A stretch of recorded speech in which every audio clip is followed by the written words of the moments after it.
Hello and welcome back to another episode. Now, this morning is the morning after the night before. The sun is streaming in through the window, and I have to say it was a bit of a tragic night last night. But I should give you a little bit of context before I explain what exactly I'm talking about.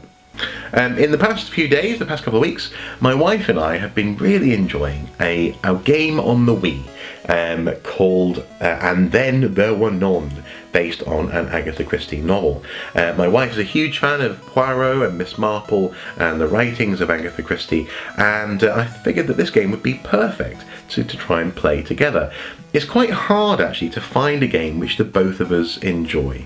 Often I find myself sort of gaming on the fringes of our life. So in the evening or maybe in the morning of a weekend, I'll get up early or something and I'll have a couple of hours on the Xbox. For example, I recently got Splinter Cell Blacklist, quite an enjoyable game, but it's not really one that my wife can get involved in. She doesn't really enjoy those sorts of games, and I find myself trying to find games which we can both enjoy equally. LA Noire was one of those games. We both enjoy the solving of the mysteries and this kind of thing. The solving of the mysteries, and also, she doesn't mind if I do the run and gun gameplay. So that's good, and the interrogation elements. And that sort of game was perfect. And I thought this one, based on this novel, would be good as well. It's a port of a PC game. It's a point-and-click adventure. A little bit crude, I have to say. It's got some stapled on motion control sections where every door you have to go through, you have to hold A and twist the Wiimote, and it's just so numb, frankly. They didn't have to put these control, and there's one where you have to sort of scoop flour out of like a bag of flour, and it's as though you have to sort of jab, and it's a very numb experience in terms of the motion controls, so I could do without them. I'd much rather just have a pure point and click. Point, press A, click. But anyway, we're enjoying it. This wonderful point and click adventure, these classic elements of interrogating people, combining items that you come across in the different settings that you come across to come up with unlikely solutions to problems which you face. It's the classic point and click fare, and my wife has been enjoying it immensely, as have I. Now, she's been enjoying it so much that actually last night she bounded in from work, scarcely said hello to me. I was in the kitchen making a cup of tea, or 2 cups of tea, as I often do when I hear her parking, one each, and no, not 2 just for her, obviously. And she bounded in, barely said hello to me, jumped over the back of the sofa, basically landed on the cushions, and turned on the Wii and the TV, and she was playing before I even stepped into the room. Now that hardly ever happens. I was like, wow, so that's what this feels like, to walk in on your spouse playing a computer game. Weird. But I was excited. I was like, cool, she's really getting into this, and she really was. We played this game for about 3 hours. The game in totals, they say, is about 20 hours, and we're being a bit sort of completionist about it, so we're probably going to get about 25 hours out of this particular game. But she did 3 hours, so up until about 9, half 9, and we were making progress. We were cooking on gas, baby, and then something really tragic happened. This. So 3 hours after my lovely wife got home from work and jumped on the Wii to play this game, it's gone and crashed. 3 hours of progress, and we can't, for example, activate the menus, can't click on the boat to get anywhere. It's a point and click adventure, but if you can't click, there's no point in it.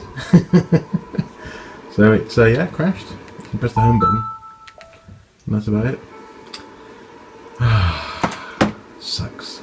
So yeah, I just recorded the moments after it occurred on my phone.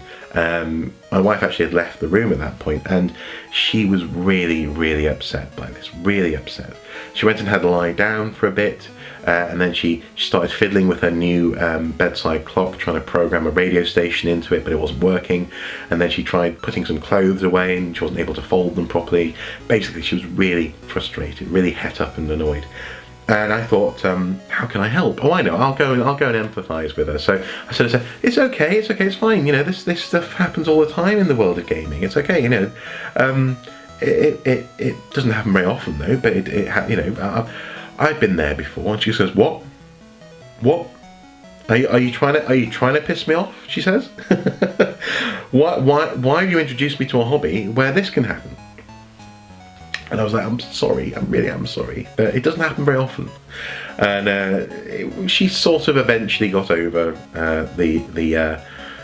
got over the lump or the hump that she got herself into, but she was so gutted, so annoyed, and even the thought of returning to the game last night, in fact this morning, was painful. She was like, no, I don't even want to think about it, but I'm sure we will, because she was enjoying the experience of playing it. I'm sure we will return to it. Just have to save a bit more frequently, I think, as we progress. And this got me thinking, actually, that that reaction is quite reasonable.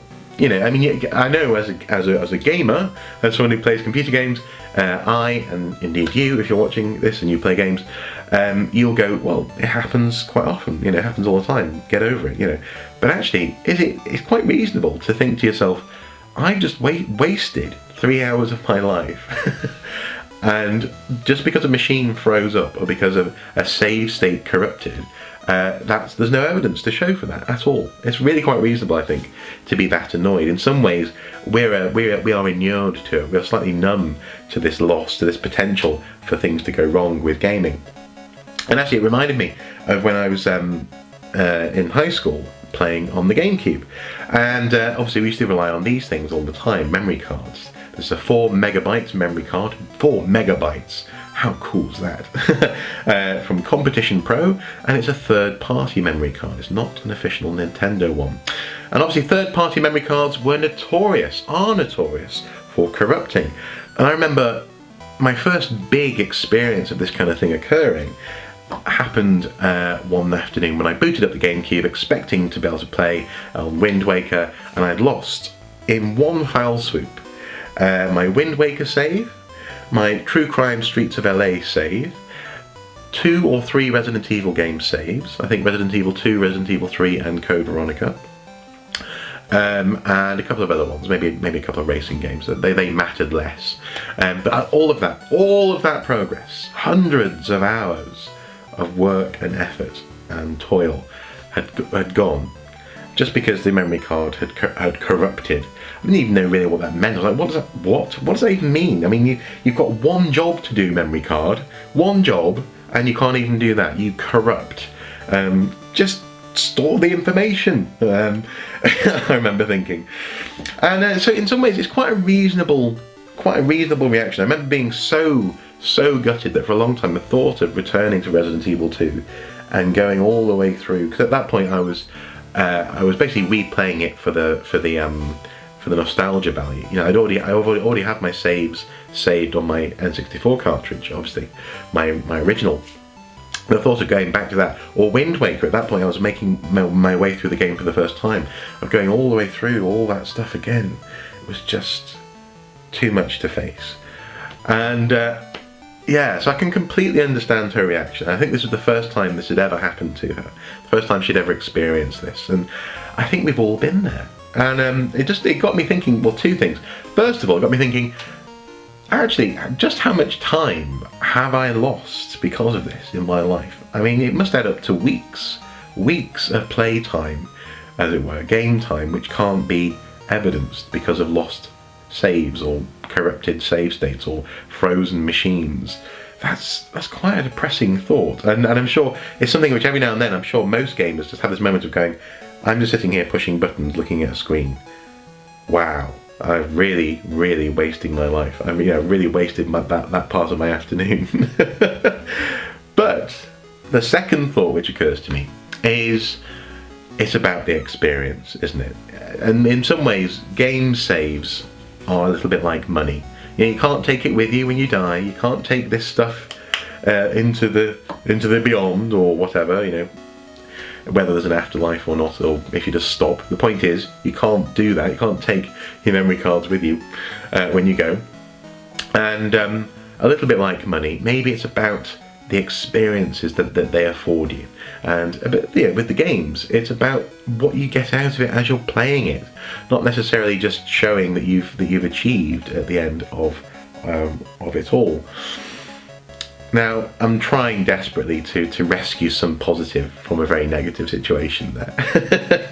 Clearly, if I lost every single save for every single game that I have, I would be a broken man. Because, you know, all the things that you unlock, all the progress that you make, all the things that you've downloaded, maybe DLC or whatever, if you just got rid of all that stuff, all the achievement points on the newer consoles, it would be gutting. It would be really, really gutting. But yeah, I don't know, last night just reminded me of this and got me thinking, actually, is it right that for the most part, gamers are quite numb to this, that we just sort of accept it as part of the experience of gaming, is every now and then you're going to lose your hard-won progress. Is that acceptable? Philosophically, is it something which we should be particularly bothered about? I don't know. But it just got me thinking about it last night, and in particular seeing just how gutted, just how incredibly gutted my wife was. It really brought it home to me, the issues surrounding the tragic loss of time in the realms of gaming. But anyway, I'm sure we'll get back into this game. I'm sure that her love of mysteries and Miss Marple and Agatha Christie will draw her back, and I'll just keep on nudging, and I'm sure we'll get back there eventually.